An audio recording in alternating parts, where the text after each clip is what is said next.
It's a coast that's vulnerable to deadly storms. And Cyclone Mora showed it no mercy when it hit southeast Bangladesh.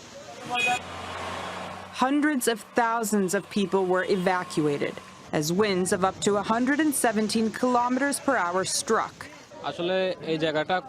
Our house is on the lowland beside the sea. During such weather, it was risky to stay at home with family and cattle. That's why we arrived here as soon as possible as a precaution. In neighboring Sri Lanka, people say they are still in need of help.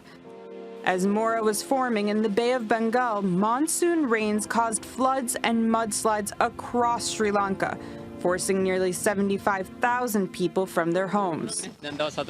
It has been 4 days. Nobody has come to check on our welfare. No government officials or anybody else. It's the people in the area who have helped us.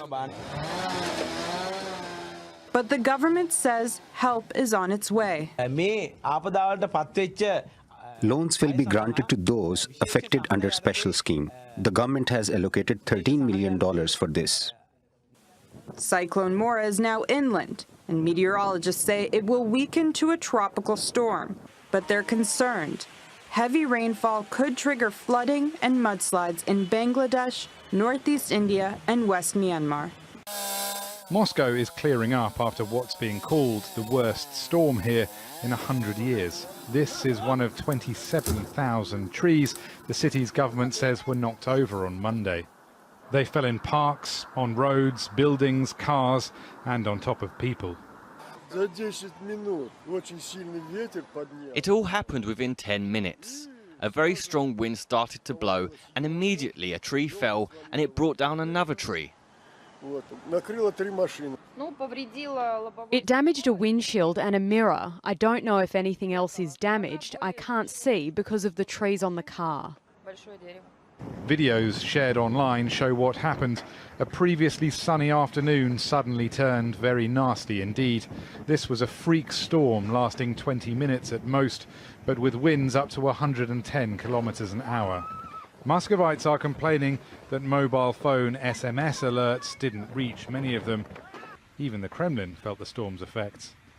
It is very unusual to have such strong winds going through a city on what is really the European plain, but the setup to get such a thing is normal. There's a cold front travelling through, so ahead of it, warm air, as it was in Moscow, 25 degrees, behind 15 degrees, and that happened in a very short distance, which gives you the energy to give those big gusts. But the whole system was travelling fairly quickly, so it was gusty, but luckily didn't last too long. The loss of life has prompted Russia's investigative committee to launch an inquiry. The storm hit so hard and so fast that people caught out in the open didn't really know that they were in particular danger. Now, the workers here told us that when this tree came crashing down, it landed on a bench that was here. There was a couple sitting at that bench. The woman jumped out the way, but the man was killed. With long, cold winters, Moscow is used to harsh weather. But it's not used to this. Memorial Day is here, which means tick season is upon us. The danger expected to be particularly bad this year. Here's ABC's Ariel Reshef. This viral Facebook video shows the moment 4-year-old Evelyn Lewis suddenly lost the ability to stand. Try real hard. We really started to panic when we were rushing her to the hospital. Doctors quickly diagnosing her with tick paralysis. Now her unsettling ordeal has become an urgent warning as experts brace for one of the worst tick seasons on record. We're seeing more than we've ever seen before because of the mild winter we had, and also because there are more hosts. There's a white-footed deer mouse, it's called, that the ticks really love to attach to. So more mice, more ticks. And more ticks means a potential surge in cases of Lyme disease and other rare but deadly illnesses like the Powassan virus. But there are ways to minimize your risk. Use bug repellent with at least 20% DEET. Make sure to spray your legs and feet. The ticks don't fly, they crawl. So you want to protect yourself from the ground up.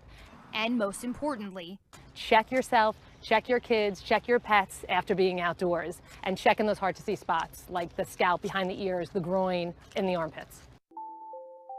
Scientists in the United States have taken an important step to the battle against superbugs by re-engineering a decades-old antibiotic. Researchers believe that a modified version of the antibiotic, vancomycin, will be much more effective at fighting Enterococci bacteria, which has been found in hospitals and can cause dangerous wound and blood infections. The research team from the Scripps Research Institute in San Diego, California, have described the newly re-engineered drug as magical in its strength, according to a report by the UK Press Association. However, Dr. Andrew Edwards, a lecturer in molecular microbiology at Imperial College London, told CNN it could be years before the completion of clinical trials allow the medicine to be mass-produced.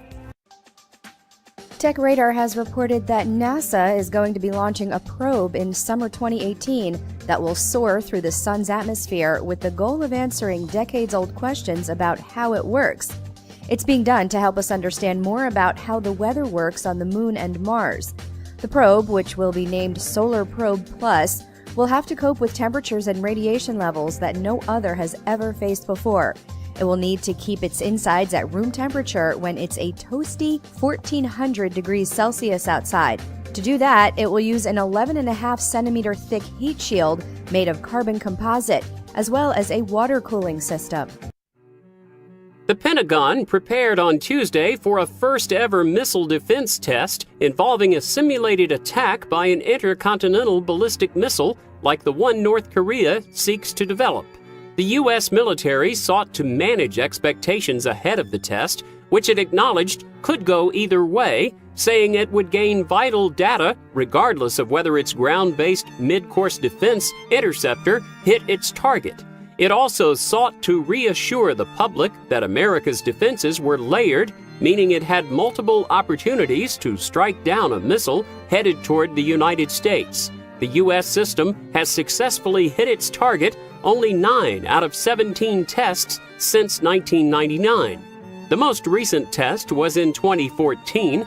North Korea has dramatically ramped up the pace of its missile tests over the past year, with a goal of developing an ICBM that can strike the U.S. mainland. South Korea is not the only new concern for our military. Russia recently opened a military base in the Arctic. This puts attention on the Pentagon's northernmost base located in Greenland. It was originally built as a buffer during the Cold War. On one of the most isolated pieces of land on Earth, a base with no roads leading in, an island covered more than 80% in ice. The Air Force needs to stay constantly connected to the sky. 900 miles from the North Pole, and only 5 hours flying time by jet bomber away from Russia's industrial heart, is the American airfield at Thule. At the height of the Cold War, Thule Air Base was a vital part of U.S. strategy and symbolism. Today, as new chills settle in, as you can see right now, we're kind of socked in. We were invited on base by Colonel Christopher Egan, who took charge at Thule, part of Air Force Space Command, just last year. We have a unique access this far north that the Department of Defense does not have anywhere else. In training sessions, airmen learn to surveil the sky, always on alert for the worst-case scenario, a missile fired from Asia. Heat signals from launches are typically first picked up by satellites in space, but radar on the ground remains essential to track after that. And no U.S. base sits farther north than Thule. It is the halfway point between Washington and Moscow, the location of the 12th Space Warning Squadron. Thule's $250 million radar just got a $40 million software upgrade, one of 6 early warning systems like this around the world being improved. More than 3,500 antennas here can see 3,000 miles into space. Why is this upgrade so significant? Because missile technology has changed. They become more accurate. And with the proliferation we're seeing across the globe, there's more interest in being able to actually take some sort of defensive measures against them. With the evolution of time, we've gone away from aircraft to radar systems that do missile warning and missile defense missions. The mission may have changed, but the access to location remains the same. Thule is now home to only about 200 military personnel. They come for a year at a time. The climate and conditions are considered too harsh beyond that. I got here last June. Michael Farrar is the base chaplain. It's an amazing mission. Who else gets to say you went to the top of the world? That said, it's an adjustment for a lot. Oh, yeah. Oh, yeah. You don't hear birds right now, for example. There's no trees. Never mind not seeing daylight for 4 months. I tell you what, that is, when people said that not seeing the sun for 100 days was hard, as a chaplain, I was thinking, well, we can get through anything, but it was hard.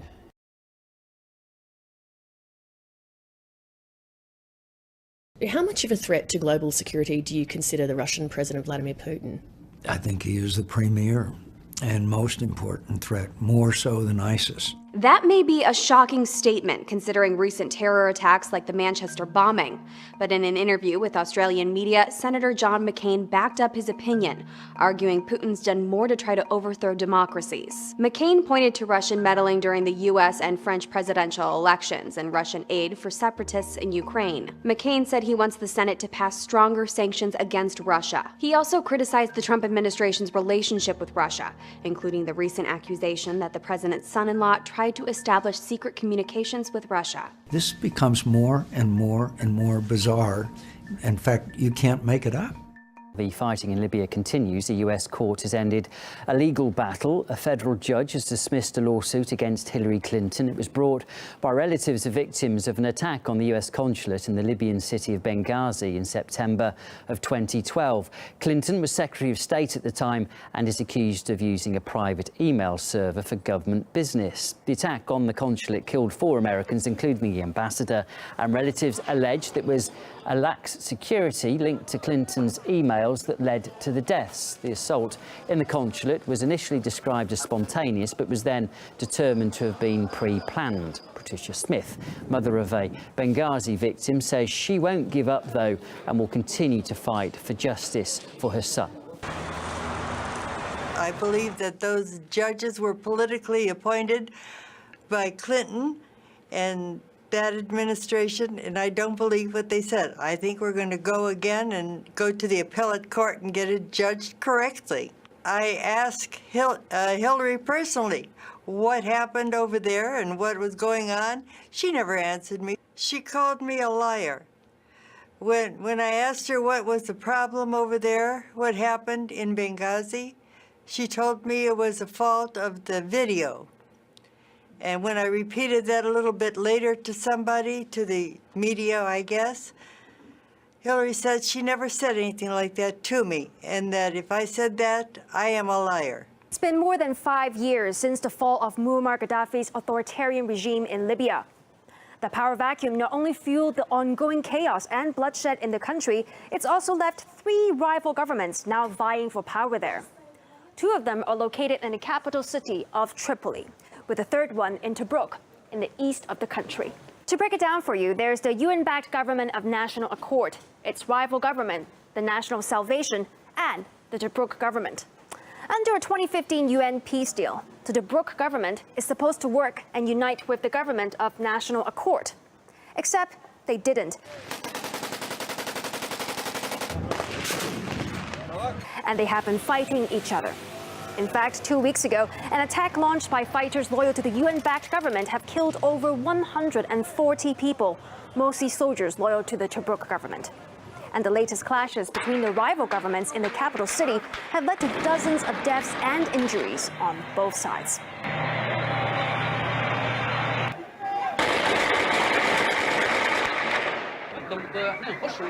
On top of the fighting between these 3 rival governments, there are also countless local militias, tribes, and extremist groups that want their own piece of Libya. Islamic State may have lost its coastal stronghold of Sirte, but the group is still very much present in the country. So, while describing the situation in Libya as a war of all against all may be oversimplifying a very complex conflict, fighting is definitely raging on between opposing parties with varying interests. Here's an overview of how the West's attempt to unify these parties by introducing a transitional government since the fall of Gaddafi have gone.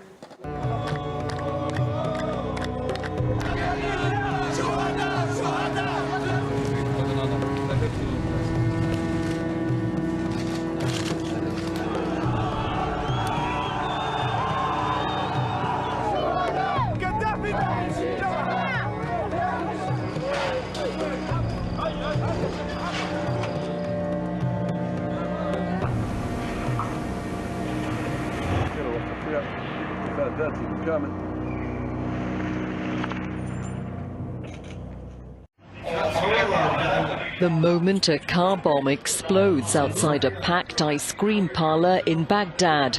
At least 13 people have died, many more are injured.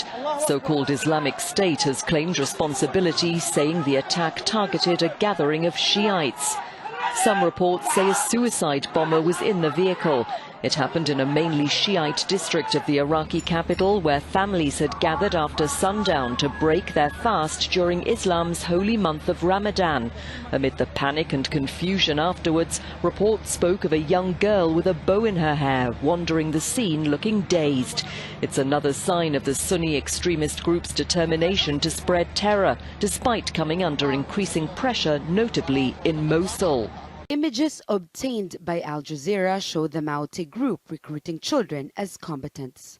Some of these children are 4 years old. In other photos, they are seen brandishing high-powered weapons behind the black flag of ISIL. Video shows them combat training with adults. Another video shows a boy joining the front line with fighters. It is believed that this is a battle between the Maute fighters and the Philippine Army last year in Lanao province. The Maute was initially set up as a militia by a powerful political clan before pledging allegiance to ISIL a few years ago. The Maute wants to set up an Islamic State in Lanao, one of the poorest regions anywhere in the Philippines. Funding from abroad has started to flow in. Fighters seized the center of Marawi last week. More than 100 people have already been killed as troops encircled the besieged city. President Rodrigo Duterte declared martial law all across the Mindanao region. Maute leaders formed an alliance with the notorious Abu Sayyaf group last year. It helped the Maute gain notoriety, and its ranks grew to around 200. Philippine Army commanders say the Maute is recruiting children through study sessions called Hafiz, and that Maute has also specifically recruited orphans, particularly those whose rebel parents were killed in combat. They are seen to be the most vulnerable. A new United Nations report claims a fresh wave of human rights violations in Central African Republic may amount to war crimes. Investigators who've highlighted abuses over a 12-year period say the country is still being terrorized by armed groups, and now risks descending into a repeat of the sectarian violence that left thousands dead between 2013 and 2015. But those who have committed these awful acts during that period, some of them are continuing to do it, that's for sure. But so even if the acts that they're committing now are not in this report, we are still continuing to document them. We're still watching very, very carefully what they're doing, and what they are doing is being recorded. The International Criminal Court is already examining abuses dating back to 2003 in Central African Republic. Violence exploded in 2013 when mostly Muslim rebels from the Seleka coalition wreaked havoc in the capital until the group's leader stepped down from power.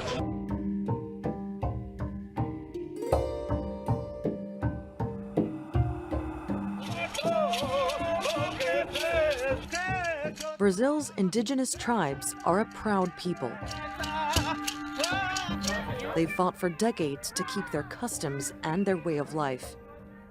But their toughest battle yet is over land. Armed with arrows and carrying symbolic coffins, protesters recently stormed Brazil's Congress after lawmakers called for a shutdown of the Indian Affairs Agency, the only body that protects indigenous land rights in the country. Você tem uma bancada evangélica que se junta com uma bancada ruralista para destruir todos os direitos.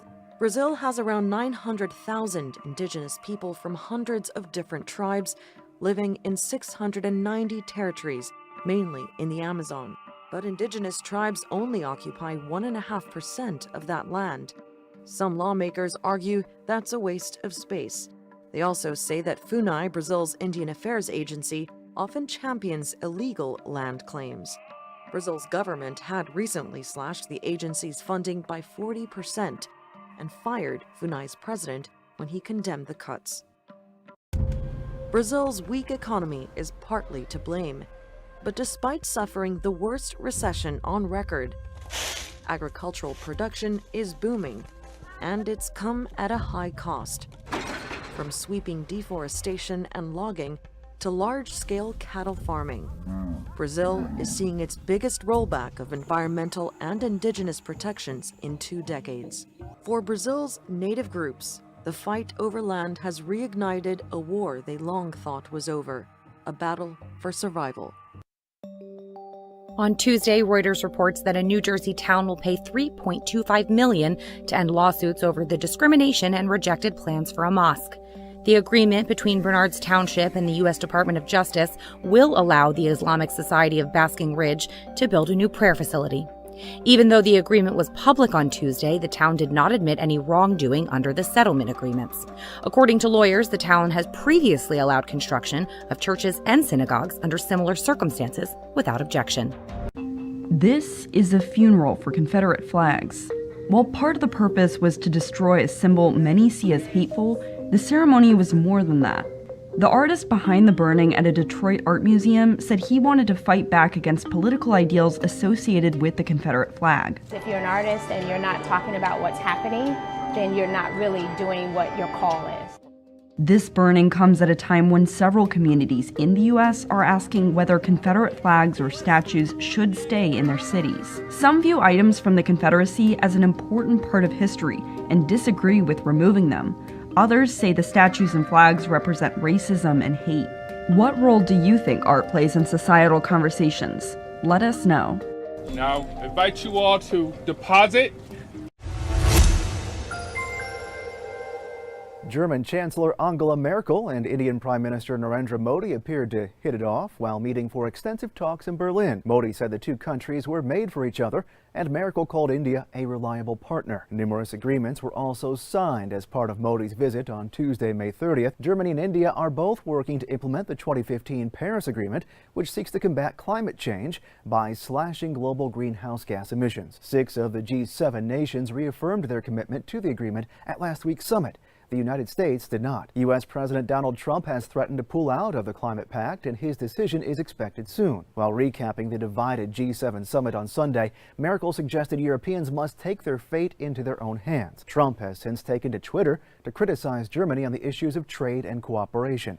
President Donald Trump is criticizing Germany again, intensifying tensions between the two countries even more. On Tuesday morning, Trump tweeted Germany is hurting the U.S. with its trade surplus, and because he says it's not spending enough on NATO military defense. He tweeted that's very bad for the U.S. and said this will change. That tweet was likely a response to what German Chancellor Angela Merkel said Sunday.